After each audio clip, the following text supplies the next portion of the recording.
자, 저희는 이제 두 번째 시로 한번 넘어가 보겠습니다. 문다혜가 반격을 시작했습니다. 자, 어제 저희도 이 어벤져스를 통해서 문재인 그 딸이죠. 문다혜와 김정숙의 문제 지금 검찰이 수사하고 있는 부분들 집중적으로 말씀을 드렸고, 그 양해일 씨와 양이네스 두 부녀 이 디자이너죠. 관련된 금전 거래 관련된 이야기를 해드렸지 않습니까?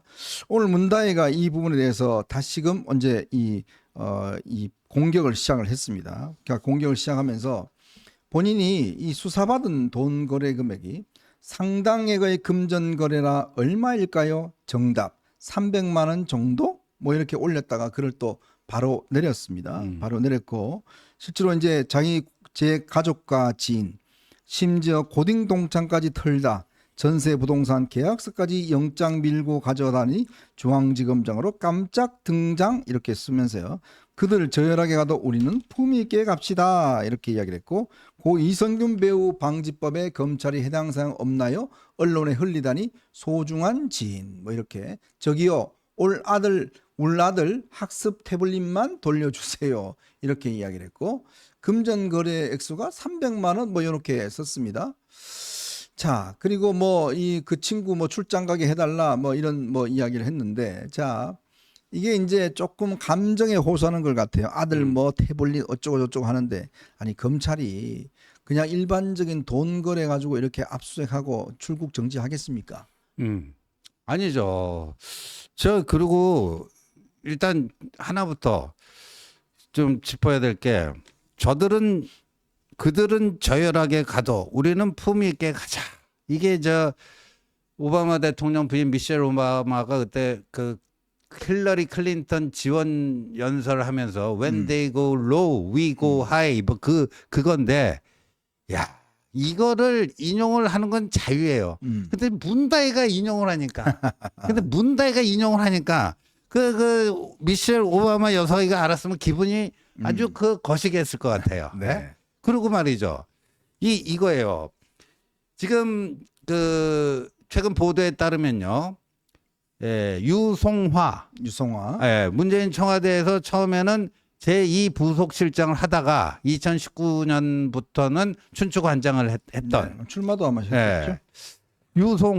유송화가 최근에 이제 전주지검의 2월경에 이제 소환 조사를 받았다고 해요.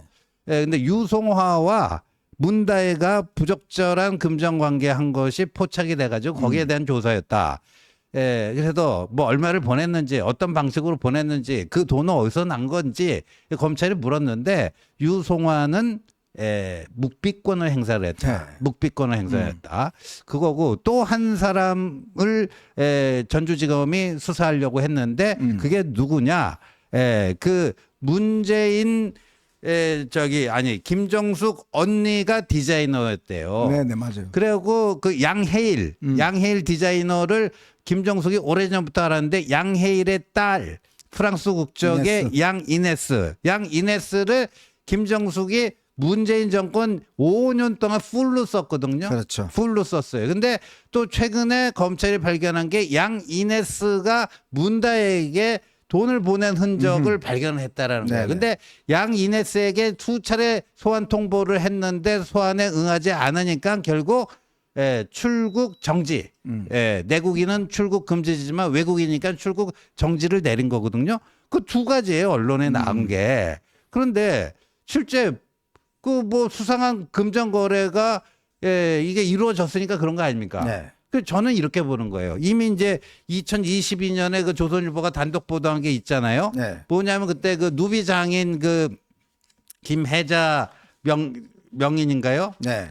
그 다음에 또 그 구두방 그 사장님 뭐 했더니 그 뭐 한 700만 원 뭐 고액의 그거를 옷값 뭐 구두값 이런 거를 유송화가 5만 원짜리 현금 갖고 다 냈다라는 거 아니에요. 뭐 관본권 이야기가 바로 거기서 그 관본권 이야기가 거기서 나오는 거고. 그리고 양이네스를 실제 일은 관저 일을 했으니까 제2부속실 소속이어야 되는데 총무비서관실이 특활비 돈 만들어내죠. 관리하는 데 아니면 총무비서관실에 들어가면 금고가 있어요. 그 안에 그 관복권 그 저 특활비가 있는 거예요. 그러니까 이 정도가 있죠. 예, 그런 것들을 저기 그 특활비의 일부가 문다에게 유성화와 양이네스를 통해서 문다에게 전달된 거 아닌가? 검찰은 그런 의심을 안 할 수가 없는 거죠. 그렇죠. 예. 바로 그겁니다. 검찰이 뭐 1, 200만 원 갖고 수사하는 거는 택도 없는 이야기고, 검찰이 이렇게 장기간 수사하는 거는 이 돈이라는 게 왜 왔다 갔다 했으며, 그리고 이게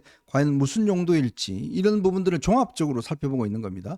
당시에 이 김정숙 씨가 이제 받은 옷이 130벌 뭐 네. 이상 된다고 그래요. 그렇죠. 예. 근데 이게 돈이 한 벌에 얼마입니까? 여러분 뭐 저는 잘 모르겠습니다만은 이게 여성분들 저 이 디자이너 옷 한 예. 벌 하면요. 제가 알기로 아마 한 수백만 원, 3, 400 정도는 줘야 될 거예요. 디자이너 옷 같은 경우에. 네. 더군다나 이 김정숙 여사가 입었던 옷을 보면 대부분 또 패션 모델들이 입었던 옷이 꽤 많습니다. 그러면 그거 딱 보고 오 좋다. 그러면 거기에 맞춰 자기 그 체형에 맞게끔 그렇게 디자인해 왔다고 그때도 이야기가 됐어요. 그러니까 그 정도면 네. 꽤 많은 돈이 필요할 텐데 네. 근데 과연 그러면 그 돈을 어디서 줬을까? 그때 그 탁현민이가 김어준이 그 TBS에서 그 뉴스공장 진행할 네네. 때 그때 인터뷰에 나와서 뭐라고 탁현민이 해명했냐면요. 모든 걸 김정숙 여사 사비로 샀는데 카드 구매를 했다. 근데 이 저 김혜자 누비장인의 증언이라든가 그 성수동의 그 구두가게 전태수 사장 네. 다 그 5만 원짜리를 줬다는 거예요. 무슨 카드 구매를 해요. 그러니까 카드 구매했으면요. 그거 다 기록 남잖아요. 카드사의 그 구매 내역, 그 사용 내역 그거 해가지고 제출하면 되잖아요. 그렇죠. 뭐 딴 거 필요 없어요. 그 부분만 여기 저기 누비장인 가갖고 한복 해 입은 거, 네. 구두 맞춘 거 그것만이라도 해갖고 제출하면 되는데 해요 못 하고 있잖아요 네. 지금. 바로 그 부분입니다. 사실 이제 문재인 정권이 있었기 때문에 이 부분에 대한 수사를 제대로 못했고 관련된 자료들이 전부 다 대통령 기록관으로 다 넘어가 버렸어요. 그러다 보니까 이 수사에 대한 어떤 진척이 없었던 겁니다. 이제 전주지검에서 이창수 당시 지검장이 겨우겨우 이제 수사를 진행해 왔고 이게 이제 증거 자체가 사실은 대통령실에서 저 기록관으로 다 넘어가 버렸어요. 그렇죠. 그러니까 이게 수사의 한계가 꽤 있는 겁니다. 그래서 바로 이제 이 뭐 김민전 교수가 주장했던 것처럼 이게 뭔가 3명의 어떤 특검이 필요하다라는 것도 바로 그런 부분이고. 맞습니다. 그리고 이게 지금 여러분 아마 상식적으로 보면 당시에 샤넬 관련된 옷 문제라든지 뭐 당시에 여러 가지 의혹들이 많았잖아요. 많죠. 이제 그런 것들을 살펴보는데 문제는 이제 이번에 검찰이 하는 건 결국 이 딸을 매개로 해서 돈 거래가 실질적으로 이루어져 있지 않냐. 제가 볼 때는 아마 본인들 하기에는 뭔가 들통이 날 것 같으니까 딸들을 이용해서 계좌로 이렇게 거래했던 설마 이것까지 뭐 살피겠어? 라고 한 그런 어떤 좀 의혹도 있지 않겠는가 싶어요. 그래서 이제 검찰은 이제 이렇게 보는 것 같아요. 제가 이제 이게 그 나름대로 구성을 해봤을 때 그 유성화 통해서도 문다혜에게 좀 보내고 양이네스 통해서도 보내고 했는데 이제 문다혜의 그 살림살이가 좀 그 정도 어려웠죠. 갖고는 뭐 해결이 쉽게 안 되니 에이 좀 더 화끈하게 해보자. 그래갖고 한 게 2018년 7월인가 그 당시 그 서창호 문재인 사이 서창호를 타이 이스타젯 넘버 2 전무이사로 그 해준 거 있잖아요. 네네. 그러니까 이런 식으로 해줘갖고는 제대로 그 해결이 안 된다. 네. 그러니까 아예 그렇게 화끈하게 해버리자. 이렇게 된 게 아닌가 보여지는 거죠. 그러니까 타이 스타항공 서창호가 제가 좀 취재를 해보니까 당시에 그 사무실에 나타난 것도 한두 번밖에 안 나타났대요. 영어도 못하고 전혀 항공 관련된 뭐 이거 알지도 못하고. 게임회사 출신 아니에요. 네. 어떻게 그리고 알겠어요. 그 자녀 이제 국제학교 학비가 꽤 비쌌다고 그럽니다. 네. 몇 천만 원 한다고 그랬었는데 네. 그것도 이제 다 그다음에 거주비 다 대주고 그렇죠. 결국 이제 이혼을 했잖아요. 네. 이혼하고 지금 원래 양산의 그 집안이 그 술도가인가요? 하여튼 그쪽 집안 아들이라고 그래요. 양산 쪽에. 그러니까 이미 그때 올 때부터 벌써 이제 이혼해서 이제 온 거거든요. 왜냐 네. 뭐 여러 가지 이유가 있겠으면 추정하겠습니다만 남자가 일단 이 생활력이 없다 보니까 그거에 대한 왜냐하면 뭐 일반 기본적으로 씀씀이가 좀 있잖아요. 그걸 감당할 수 없는 그런 상황이다 보니까 아마 이제 이혼하고 지금은 이제 아버지 일을 뭐 이렇게 서점 운영이라든지 그다음에 뭐 기념품 만드는 거 뭐 그런 걸 다 문다혜가 한다고 그래요.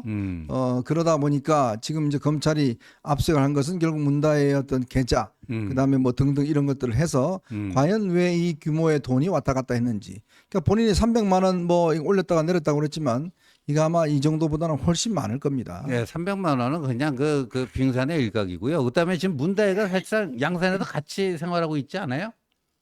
왔다 갔다 하나요? 왔다 갔다 하는 걸로 알고 있어요. 왜냐하면 근데 자녀 학교 다니니까. 지난번에도 그 개버린 해놓고 말이죠. 그 뭐 달력해갖고 그 앵벌에 했잖아요. 네네. 그거 엄청 그 몇 억 모였죠. 음, 근데 그걸 어디다 다 뭐 기부한다는데 기부했다고 어디 나온 거 있어요? 나온 건 없어요. 없어요. 그러니까 이런 것도 혹시 뭐 그런 식으로 뭐 크라우드 펀딩하고 뭐 한 것도 결국 문다의 주머니로 혹시 좀 들어갔을 가능성도 있고 하긴 그렇습니다. 근데 야, 그래 놓고 미셸 오바마의 이거를 그 인용하다니 참 똑같아요. 아유, 근데 다 문재인이 뭐 이런 와중에 또 무슨 책을 또 하나 내갖고 회고록을 내서 뭐 김정은이 정말 비핵화의 의지가 있었다. 또 이 정말 대변인 역할을 또 하고 있습니다. 참, 전 정말 순진한 사람이 이 영국의 체인벌린 총리라는 사람이 있어요. 2차 세계대전 일어나기 전에 히틀러한테 히틀러가 속았던. 결국 속았던 음. 사람이 있습니다. 와서 평화협정에 서명하고 자 여러분 평화협정이 됐습니다. 이제 우리는 안정화되겠습니다. 라고 딱 흔든 지 얼마 만에 바로 폴란드 침공을 강행합니다.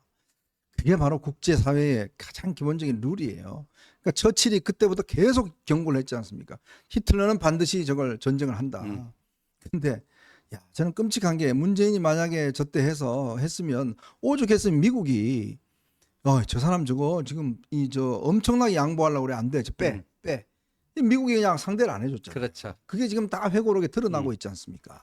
그러니까 지금 뭐가 문재인이 한국의 챔벌린 같은 사람이죠. 챔벌린이 히틀러하고 뭐 평화협정 맺고 하고 그 종이 쪼가리 하나 들고 갖고 여러분 이제 뭐 전쟁의 위험은 사라졌습니다. 뭐 어쩌고저쩌고 한 건데 문재인도 똑같잖아. 도보다리에서 결국 김정은이 나는 핵 사용 안 할 거고 어쩌고저쩌고 뭐 그거 딱 홀라당 속아 넘어가고. 전 하나 지금 이 문제 제기를 해야 될 게 당시에 북한에 준 게 몇 개 있습니다. USB를 당시 북한에 넘겼어요. 이게 아무리 국가 간에 우리가 정상회담을 그러지만 사실 이 북한은 우리의 적국입니다. 자, 근데 이 USB 안에 무슨 내용이 들었을까? 그러니까 왜냐하면 아무리 정상회담이라도 북한에 우리의 정보를 넘긴 거잖아요. 근데 그 내용이 지금 전부 다 대통령실로 다 저 기록관으로 가버렸어요. 그러니까 저는 정말 이게 하고 싶었던 게 국민의힘이 다수당이 됐을 경우에 이 부분에 대한 최소한 국정조사라도 한번 해야 된다. 당시에 정상회담 때 북한에 준 게 뭐며 북한으로 넘어간 문서는 뭐며 만약 그게 국가 보안 사안이면 비공개라도 그런 USB에 대한 것들을 좀 추궁하고 살펴봤어야 된다. 그래야지만이 정말 북한에 넘어간 핵심적 정보가 없는 것인지. 그렇죠. 이게요, 앞으로 보십시오. 두고 이건 문제될 겁니다. 이 문제는 쉽게 해결될 것 같지 않아요. 그런 것들이 뭐 북한의 뭐 당시에 또 도보회담 같은 경우는 아무런 참석자가 없었습니다. 세상에요. 그런 정상회담은 없습니다, 여러분. 누구든지 무조건 배석자가 있어야 돼요. 기록관이 있어야 돼요. 그러니까 어떤 정상회담이든 간에 반드시 기록하고 녹음하고 그거를 문서로 남겨야 돼요. 근데 유일하게 안 남긴 게 바로 도보회담에서 딱 둘이 한 거. 그게 없습니다. 그 남길 수가 없죠. 그 옆에 배석자가 있어야지 녹음하든지 뭐 속기를 하던가 했을 거 아니에요. 그러니까 복화술로 우리가 네. 입모양으로만 무언 이야기를 했다는 걸 알려주고 있지만 정상회담 때 과연 문재인이 김정은에게 무슨 이야기를 했는지 어떤 이야기를 했는지 그 역사적 기록은 지금도 없습니다. 그거는 반드시 우리가 밝혀야 돼요. 그리고 그거를 녹취하기 위해서 뭐 아마 여러 그 정보기관들이 했던 걸로 저는 알고 있는데 결국 그거에 대한 아마 이것도 앞으로 문제가 굉장히 될 거라는 거 다시 한번 강조를 해드리겠습니다.